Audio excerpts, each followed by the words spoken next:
Bonjour et bienvenue dans Culturel. Dans cette émission, nous partons à la rencontre de femmes du Sud. Créatives, originales, passionnées, elles se distinguent par leur talent. Empreintes de culture, elles nous racontent la richesse de leur univers. Voici leur portrait. Franchir les barrières de l'acceptation de soi, voyager à la rencontre de ses racines, tel est le chemin que suit notre invitée du jour, Dimitra Lambourdière. Bonjour Dimitra. Bonjour Olivia. Alors, vous êtes métisse kabyle algérienne par votre père, guadeloupéenne par votre mère, consultante afro-capillaire, licenciée en psychologie. Vous menez des recherches sur un mémoire qui s'intitule Moi et mon cheveu crépus. Et aujourd'hui, vous nous emmenez dans l'univers des Sister Locks, un concept américain dont vous êtes la représentante officielle en France. C'est ça. Alors, qu'est-ce que c'est les Sister Locks? C'est ce que vous portez? Oui, tout à fait. Donc, ce sont de fines locks qui sont formées avec un outil spécial qu'on appelle Octool, donc en anglais. Et donc, c'est un crochet qui a été inventé par Dr Cornwell, voilà, pour former ces fines locks. Et quelle est la différence avec les dreadlocks? Ça ressemble quand même un petit peu à des dreadlocks. Oui, ça ressemble, mais c'est pas tout à fait ça. C'est-à-dire que pour les dreadlocks, en fait, ça se rapporte aux rastas. Voilà, donc les rastas laissent pousser leurs cheveux sans les toucher, sans utiliser d'outils spéciaux. Tandis que les sister locks, c'est vraiment une technique qui a été pensée par donc, Dr Cornwell. Ce sont de fines locks bien définies, uniformes, assez fins, plutôt Sophistiqué. Voilà, sophistiqué, malléable. Avec les sister locks, on a la possibilité de faire une multitude de coiffures, contrairement aux dreadlocks où généralement voilà, les rastas restent avec leurs grosses dreadlocks, leur gombo comme ils appellent. Et, voilà, donc c'est un petit peu différent. Je dirais que les sister locks c'est un petit peu plus classe. Plus raffiné. Plus raffiné. Voilà. Et pourquoi l'expression sister? Alors, il me semble, d'après ce que j'ai entendu de Dr Cornwell, que Sister Locks, le nom Sister Locks a été trouvé avec ses sœurs, voilà, pour définir une fraternité, une coiffure entre sœurs. Non, enfin, ou j'ai envie de dire oui et non. Voilà, c'était une évidence en fait. Ça a été une évidence. Voilà, elle a inventé cette technique. Donc, à la base, pour elle, c'était des tresses.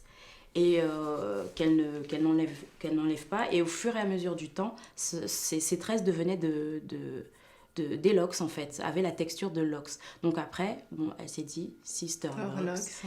Et comme ça a été inventé... Enfin, elle a élaboré cette technique avec ses sœurs, donc voilà, ça a été une évidence que cette technique s'appelle les Sister Locks. Très bien. Alors Dimitra, vous pratiquez régulièrement donc des Sister Locks sur des clientes. On a recueilli le témoignage de l'une d'elles. Donc Brigitte porte des Sister Locks depuis 4 ans. Elle va nous en parler, l'occasion de mieux découvrir ce concept.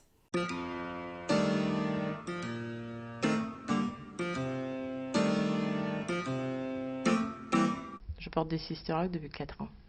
Parce que les autres types de coiffures qui étaient proposés ou qu'on avait l'habitude de faire pour les personnes de couleur ne me convenaient pas plus du tout. J'utilise plus de peigne, déjà. J'utilise moins de produits cosmétiques. Et comme je dis, je suis toujours coiffée, toujours prête.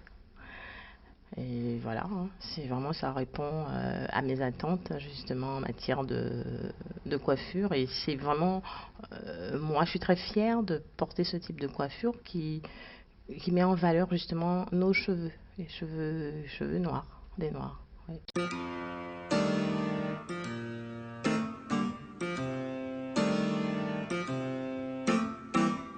Est-ce qu'il y a un type de cheveux pour les Sister Locks? Je vais vous dire oui. Oui, le type afro. Donc, ça inclut les cheveux crépus, les cheveux bouclés, les cheveux frisés, mais pas le cheveu lisse. D'accord.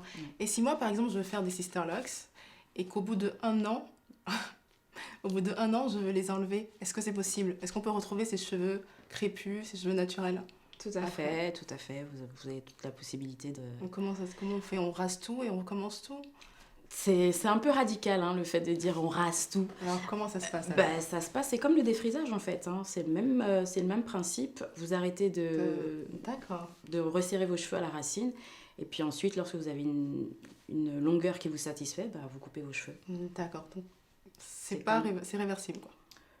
Bah, on peut dire ça comme ça. Oui. Alors, j'ai lu sur votre site que les sisterlocks sont plus qu'une coiffure, mais un mode de vie. En quoi porter des sisterlocks change la manière de vivre? Bah, il faut savoir que la femme afro change assez régulièrement de coiffure. Parce que, voilà, je dirais que bah, en permanence, tous les mois, voire les 2 mois, enfin ça dépend des personnes, elles sont en permanence obligées de changer leur coiffure, penser à savoir qu'est-ce qu'elles vont porter, qu'est-ce qu'elles vont, voilà, si elles vont se faire des tresses, si elles vont se faire des défrisages, des tissages, enfin c'est toujours une éternelle question en permanence. La femme noire est obligée de se poser cette question parce que voilà, elle a du mal en fait je dirais à accepter sa nature de cheveux naturels, afro. Et donc, elle se sent obligée de la transformer assez régulièrement. Parce que...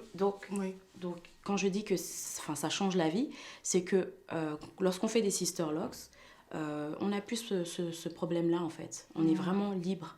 Je veux dire, je ne suis plus là à me poser des questions. Qu'est-ce que je vais me faire dans 2 semaines et tout. Mon tissage est en train de se rassir ou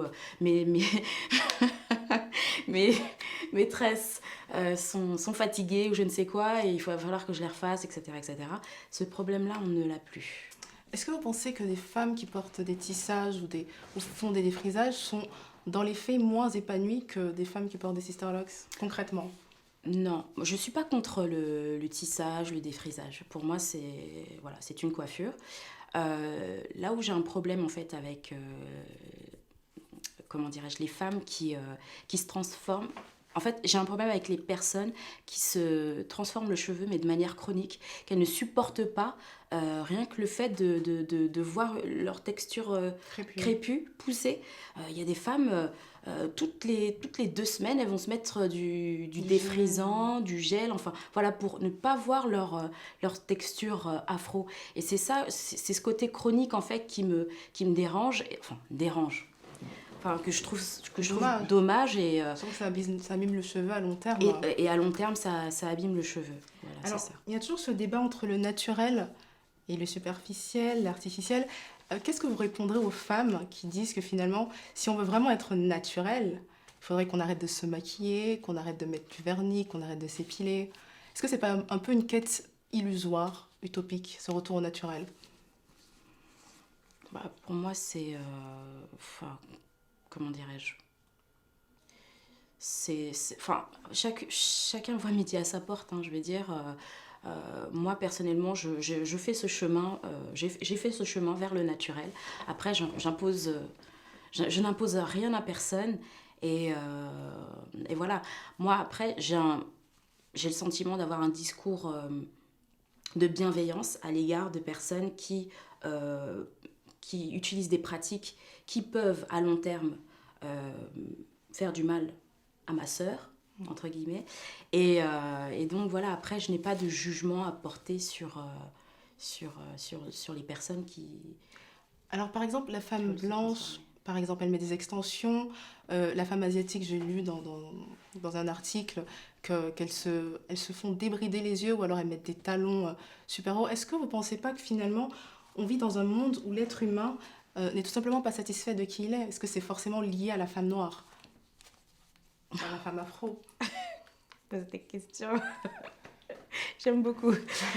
Alors, vous pouvez répéter la question, s'il vous plaît? Alors, je me disais, est-ce que finalement, on ne vit pas dans un monde où l'être humain n'est tout simplement pas satisfait de qui il est? Puisque quand on est blanche, on veut bronzer. Des fois, il y a des blondes qui se teignent en brune, des brunes en blonde, des femmes asiatiques qui veulent grandir. Finalement, est-ce que c'est forcément lié qu'à la couleur de peau noire? Parce que est-ce que forcément c'est un complexe rattaché à la femme noire, ou est-ce que finalement on est dans un monde où l'être humain n'est jamais satisfait? L'être humain, effectivement, n'est pas satisfait. C'est sûr. c'est sûr. Et la femme noire n'est pas exempte de ça, quoi. D'accord. Donc voilà. Alors, Simone de Beauvoir disait « On ne naît pas femme, on le devient ». Mhm. Est-ce que vous pensez qu'on ne naît pas femme noire, on le devient? C'est un processus. Par essence, on est femme afro et on le devient aussi. Et le devenir, c'est quoi? C'est s'accepter en tant que femme noire. Voilà. Alors, le concept de Sisterlock rencontre un succès grandissant aux États-Unis. Comme vous l'avez souligné tout à l'heure, il vient d'une femme appelée le docteur Joanne Cornwell, qui est professeure agrégée d'études africaines, professeure de français à l'Université de San Diego en Californie. Alors, cette femme a fait des recherches sur les descendants de culture afro à travers le monde et sur les problèmes de cheveux liés à l'identité culturelle. Vous êtes rencontrés à Los Angeles. Oui. Vous saviez qu'il y avait une formation Sisterlocks? Racontez-nous. Oui, je savais qu'il y avait une formation, effectivement. Donc, ce n'est pas un hasard. C'était vraiment... vous y êtes allé pour Ah oui, apprendre je les suis Sisterlocks. partie, j'ai économisé. À l'époque, j'étais encore étudiante. Et donc, j'ai pris toutes mes économies et je suis partie.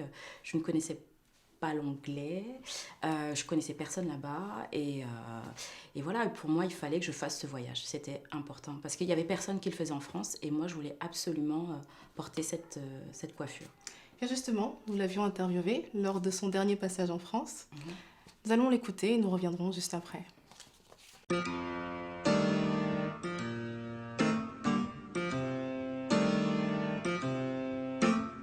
Dimitra, j'étais surprise pendant une de nos formations à San Diego de trouver une Française devant moi, une jeune Française, qui avait fait le voyage depuis la France. Rien que pour assister à cette formation, j'étais très impressionnée par ça. On n'avait pas le matériel en français à ce moment-là. Ça a dû être très dur pour elle. Donc j'ai vu qu'elle était vraiment engagée dans ce projet d'apprentissage de notre technique. Donc j'ai un peu fait sa connaissance à ce moment-là et il s'est développé une amitié entre nous. Donc elle m'appelle d'ailleurs Anti en ce moment. Et on a continué à développer notre rapport personnel et professionnel. Et maintenant, grâce à elle, je suis là à Paris en train d'offrir la première formation Sisterlocks à Paris.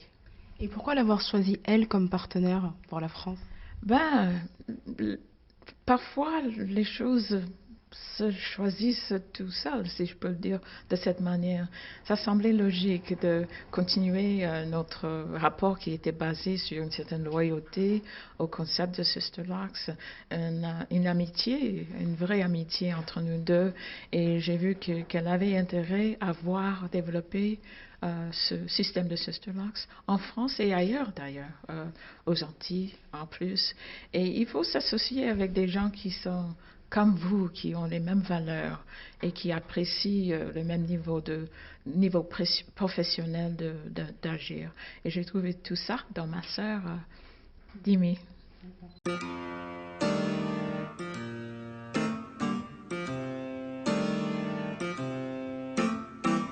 Une réaction? Eh bien, écoutez, je suis très touchée du reportage qu'on a vu, des mots que Dr Cornwell a à mon égard. C'est vrai que lorsque je suis partie là-bas, je connaissais vraiment personne et je suis repartie, j'avais une famille. Donc, et c'est vrai que voilà, je suis juste...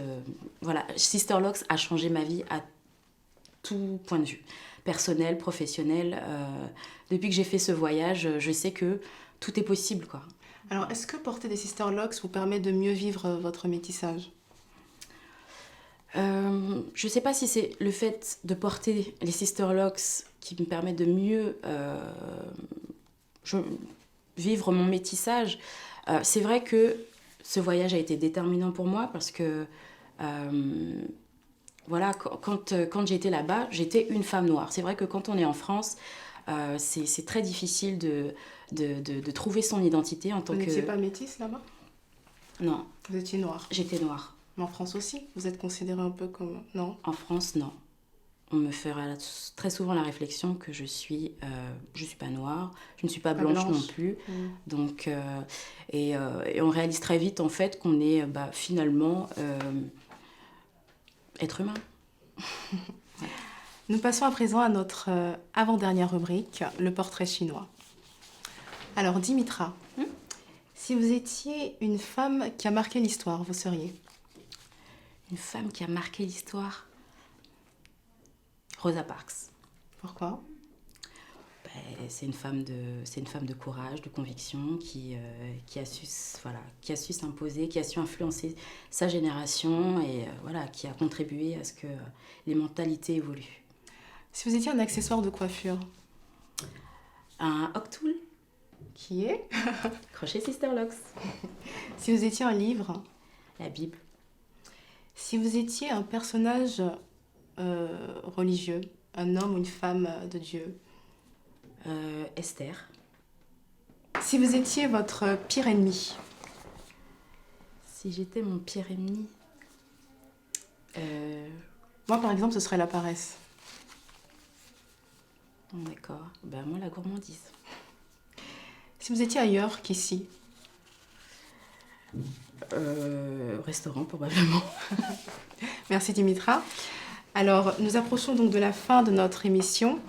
Comme vous l'avez compris, nous sommes dans Culturel, une émission de femmes cultivées. Alors, voici 3 sujets d'actualité. Je vais vous demander d'en choisir un et de nous donner brièvement votre réflexion. Alors, le phénomène NAPI, vrai quête d'identité ou effet de mode, le virus Ebola ou la révolution du peuple burkinabé. Bon, je ne vais pas sortir des sentiers battus. Donc, je vais choisir les nappies. Oui. Alors, c'était quoi? Phénomène de mode. Quête d'identité. Quête d'identité. Écoutez, je pense que ça part d'une quête d'identité et au fur et à mesure du temps, c'est devenu un effet de mode en fait. Vous pensez que ça va durer ou que ça va passer? J'espère que ça durera. Voilà. Merci Dimitra. Est-ce qu'il y a des actualités Sisterlocks Il y a eu prochainement, non, pas en France, l'année prochaine.